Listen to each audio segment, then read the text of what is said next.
Hi, I'm Ginny Larsen, and I'm your Women's Director here at ROCKPOINT. Hey, every year the government asks us to add up what we've made and what we've paid to determine what we owe. It's called your income tax.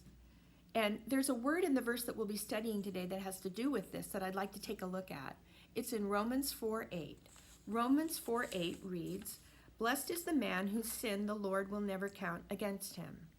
And that word in Romans 4:8 for count is the Greek word logizomai.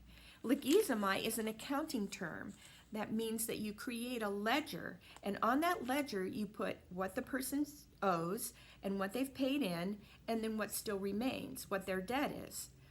And what Paul is saying here is that unlike the IRS, we will never owe anything to God. God has made one entry on the ledger of our lives, and that is on the credit side, and it's the cross of Jesus Christ.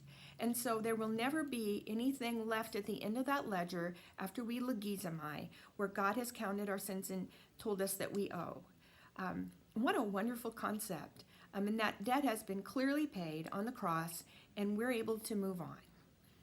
But the problem is, sometimes we continue to logizomai or count our own sins, and we never let ourselves move on. We remember what we've done over and over again, or we remember what other people have done to us over and over again, and that creates that ledger again in our mind.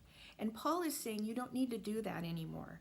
God has already paid this. You can move along if you've done things that are sinful or offensive. And if other people have done that to you, it's important for us to logizomai them and remove that sin from the ledger, because God's already taken care of that. And we can forgive others and move on likewise. It's really important to be able to do that, because at the end of the day, if you're not able to wipe the ledger clean, as Paul's talking about here in this verse, then you end up not with a refund, but with resentment. And that's not what God is saying. He says, blessed is the man whose sin is not counted against him. And that means content and satisfied in God. I hope you'll find some contentment and satisfaction by reading this verse today, and that you have a really great week. Thank you so much.